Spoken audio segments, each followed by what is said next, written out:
안녕하세요, 제로민입니다. 여러분은 요즘 어떤 일상을 보내고 계신가요? 저는 날도 춥고 그러다 보니 집에 있는 일이 많아졌는데요. 집에서 또 할 게 없어서 핸드폰만 들여다보고 있는 삶입니다. 그래서 그런지 어느덧 온라인 속 화면들이 지겨워 눈에 활자를 담으러 도서관에 방문했어요. 도서관에 내리쬐는 따사로운 햇빛들이 여전히 저를 반겨줍니다. 한땐 이런 도서관의 따스한 풍경을 정말 좋아했거든요.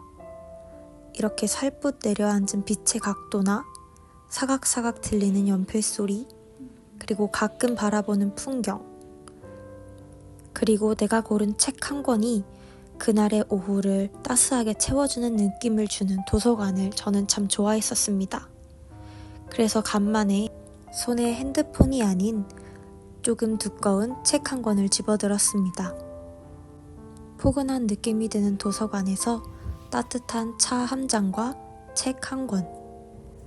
저는 이런 루틴으로 초등학생 때부터 도서관을 자주 들락날락 했었는데요. 어느새부터 도서관과 책과 활자들과 많이 멀어지게 되었더라고요. 그래서 간만에 다시 이 친구들을 만나려고 왔습니다. 여러분들은 책을 좋아하시나요? 저는 독서를 참 좋아합니다. 아니, 좋아했었습니다. 요즘엔 짧은 글과 자극적인 짧은 동영상들의 일상이 번복되어 있지만 옛날엔 긴 줄글을 읽고 사유하면서 저만의 생각을 찾아가는 걸 좋아했어요. 책을 읽으면 모르는 단어가 나오면 사전을 찾아보거나 인터넷에 단어를 쳐가면서 새로운 뜻을 알고 제가 알 수 있는 단어의 폭을 늘려왔죠. 사람들은 왜 아직도 책을 읽으라고 권하는 걸까요? 사실 요즘처럼 인터넷이 발달된 시대엔 원하는 정보가 있으면 유튜브에 또는 검색창에 검색하기만 하면 빠르고 쉽게 답을 찾을 수 있을 텐데 말이죠. 오히려 2~3시간씩 시간을 들여 두꺼운 책을 읽어 정보를 알아내는 것보다 핸드폰을 두들겨서 몇 초 만에 정보를 알아내는 게 더 빠를 거예요. 그런데도 왜 우리는 책을 읽어야 할까요? 비단 책에 더 깊은 정보와 정확한 정보만이 들어가 있어서는 아닐 거라고 생각합니다. 왜냐하면 책은 그 자체로 사람에게 생각하는 힘을 주니까요. 저는 이 생각하는 힘, 사유에 대해서 말하고 싶습니다. 현실과 동떨어진 판타지 소설이라도 우리는 힘이 센 용사가 혼자 드래곤을 처리할 수 없었지만 용사처럼 힘이 세지 않더라도 타인과 연대하였을 때 이길 수 없을 것 같던 드래곤을 물리친 것을 보고 연대의 힘에 대해 사유할 수 있습니다. 우리가 함께라면 이겨낼 수 있어 와 같은 짧은 대사더라도 우리라는 단어에 대한 물음을 가질 수 있다는 것이죠. 이야기 속 주인공들처럼 서로를 믿고 의지하는 우리란 무엇일까? 라는 물음이 책을 읽으면서 자연스레 떠오르는 거예요. 저는 이게 바로 독서의 힘이라고 생각합니다. 단순히 우리라는 단어가 사전에 정의된 나와 너를 포함한다는 뜻이 아니라 본인만의 사전을 만들게 된다는 것이죠. 이렇게 단어의 깊이가 깊어지면 글의 의미가 깊어집니다. 그리고 이렇게 글의 의미가 깊어지면 그 의미를 담는 마음이 깊어집니다. 그리고 마음에서 기반하는 나 또한 한층 심도 깊은 내가 될 수 있습니다. 생각하는 힘이 길러진다는 것은 책이 아닌 우리가 살아가는 현실에도 아주 깊이 관여한다는 사실을 아시나요? 우리는 한 번 더 들여다보고 하나를 더 발견하게 될 수 있습니다. 왜냐하면 우리는 읽는 것으로부터 배우는 사람들이니까요. 저는 어려서부터 이러한 행위를 하는 걸 좋아하던 사람이었어요. 특히 초등학생일 때는 타라 덩컨이라는 판타지 소설을 좋아했는데 그게 거의 시리즈로 10권 분량? 상하로 10권 분량이 되는데도 불구하고 한 6~7번을 정주행했던 것 같아요. 그만큼 좋아했었고 그래서 그런지 매일 밤 잠들기 전에 내가 타라였다면 그날 밤에 친구들과 몰래 탈출했을 텐데 무기를 모아두고 비상구를 미리 탐색하고 믿을 수 있는 사람을 모아둘 거야. 그럼 믿을 수 있는 사람들이 누구인지는 어떻게 알아보지? 하는 재미난 상상들을요. 가상세계였지만 세상을 이해하려는 생각을 했던 것 같아요. 내가 속해 있는 이곳은 어떤 세계이고 어떻게 해야 사람을 구별할 수 있는지, 이 사람들의 이해관계는 무엇인지를 스스로 생각해보는 재밌는 시간이었던 것 같습니다. 그리고 어쩔 땐 책에서 읽은 재미난 놀이들을 친구들에게 가르쳐주고 우리가 새로운 놀이를 만들어 놀기도 했어요. 내가 마법을 쓸 수 있다면 어떤 마법을 쓸 수 있을지, 어떤 마법을 쓰고 싶은지, 그걸 실제로 할 방법은 없는지를 탐구하며 시간을 보냈죠.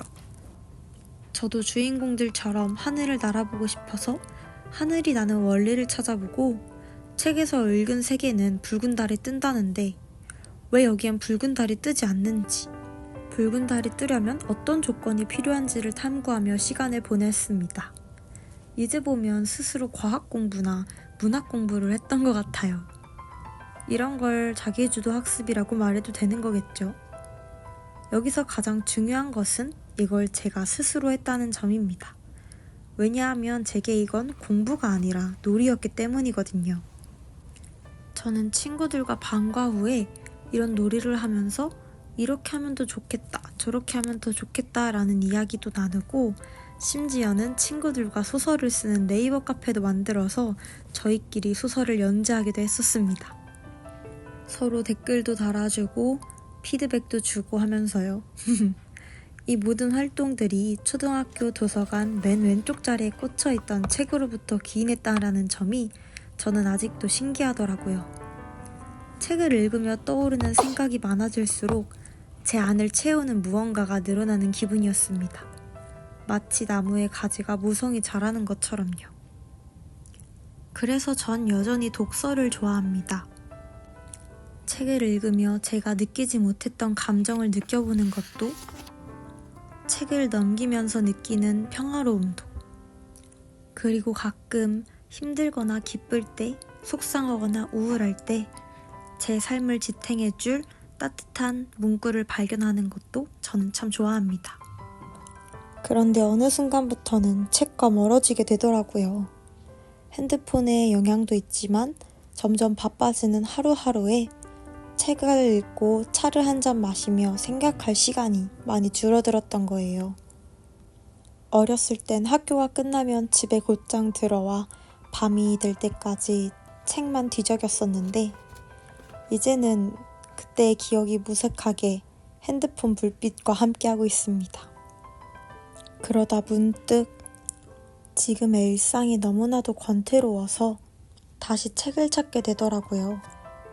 매일매일 보는 모니터 화면과 핸드폰 화면이 지겨워졌어요.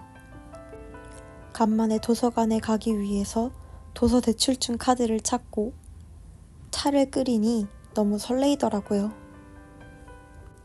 그리고 간만에 책을 읽으며 제 마음에 들어차는 줄글들도 적어왔습니다. 이번에도 역시나 마음에 드는 글을 적고 이 글에 대한 생각을 하면서 하루를 보냈어요. 제가 이번에 인상 깊게 읽었던 구절은, 이제 냄새가 나는 방에 들어갔을 때 자기도 모르게 그 냄새에 적응돼서 냄새를 느끼지 못하는 것처럼, 폭력적인 상황에 잠식된 사람들은 그 폭력적인 상황을 자연스럽게 여기고 그곳에서 벗어나지 못한다라는 내용입니다. 저는 이 글을 읽으며 나는 지금 어떤 상황에 있는 사람인가에 대해 생각을 하게 됐어요. 나는 그 방에서 그 냄새에 이미 취해 있는 상황인가? 아니면 나는 아직 그 냄새를 구별할 줄 아는 사람인가? 아니면 아직 그 냄새나는 방 안에 들어가지 않은 바깥에 있는 사람인가?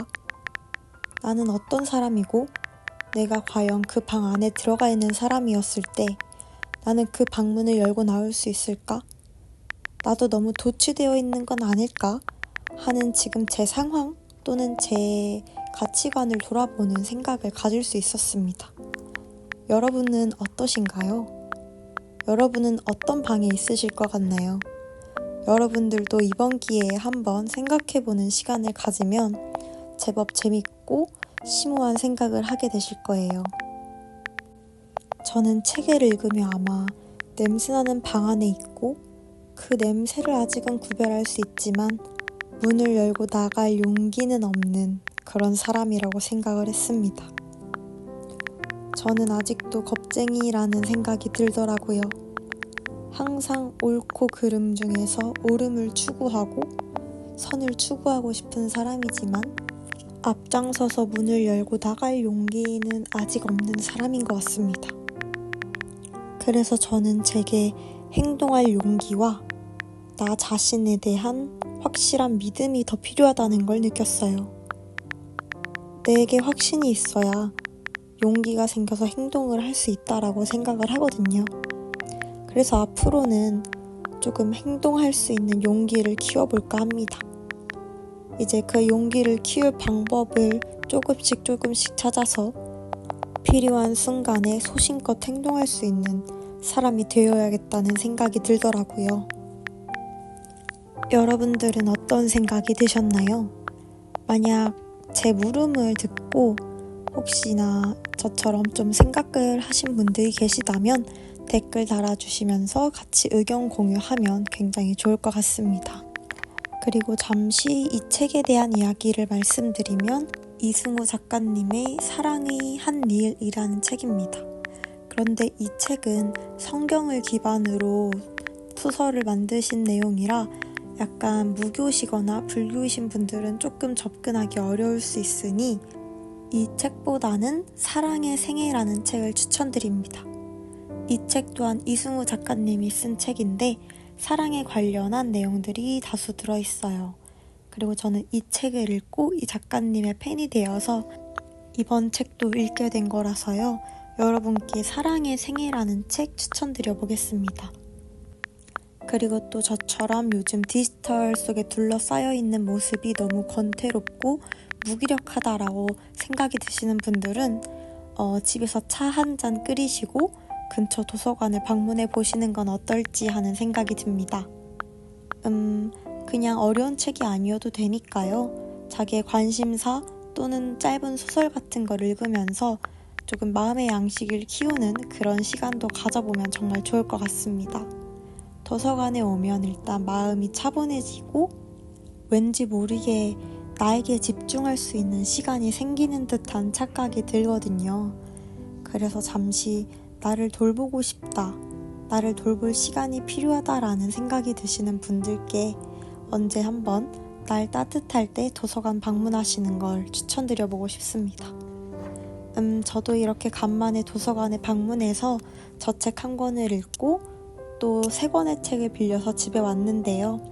어제도 간만에 책을 읽으니까 너무 재밌어서 새벽 5시까지 한 권의 책을 완독하고 자버렸습니다. 책을 또 간만에 읽으니까 핸드폰만큼 중독적인 것 같더라고요. 여러분들도 한번 독서의 중독성을 한번 느껴보시길 바라면서 저는 이번 브이로그를 마쳐보도록 하겠습니다. 이번에 저의 일상이었던 도서관에 가서 책을 읽고 책을 빌려오는 이 활동이 제겐 너무 행복했던 일상 중에 하나였어서 여러분들께 이 일상의 행복을 공유드리고 싶었고 더불어서 책을 왜 읽어야 하는지, 책을 읽고 싶은데 책을 읽을 엄두가 안 난다든지 또는 책을 읽고 싶은데 아직 뭔가 동기가 부족하다, 책을 읽을 마음이 조금 더 불타올라야 하는 그런 분들을 위해 브이로그 영상을 만들어서 올리게 되었습니다. 여러분도 따뜻한 독서 생활 하시길 추천드리고요. 이번 마지막 남은 연말도 따뜻하게 보내시고 곧 다가올 새해에도 좋은 일이 가득하시길 바라겠습니다. 저는 다다음 주에 또 도서관을 방문할 예정인데요. 그때는 제가 읽었던 책을 리뷰하거나 책을 추천해주는 그런 컨텐츠로 찾아오면 좋을 것 같아서 다음 영상도 같이 기대해 주시면 감사하겠습니다. 마지막으로 제가 감명 깊게 읽었다는 구절 읽어드리고 저는 이만 안녕하겠습니다. 도시와 도시에 만연한 풍조와 도시가 주는 쾌락으로부터 자기를 분리해서 사유하지 않는 사람에게 도시는 어떤 위기도 두려움도 제공하지 않는다. 악취 속에서 악취를 뿜고 마시며 사는 사람은 악취에 대한 감각을 잃어버린다. 그가 마시는 악취가 그가 내뱉는 악취이기도 하기 때문에 이 냄새는 분리되지 않는다. 분리가 없으므로 위기도 없다. 위기의식이 없는 사람에게 진지한 이야기는 농담이 된다. 흡수되어 있는 자에게 모든 위기는 농담이다.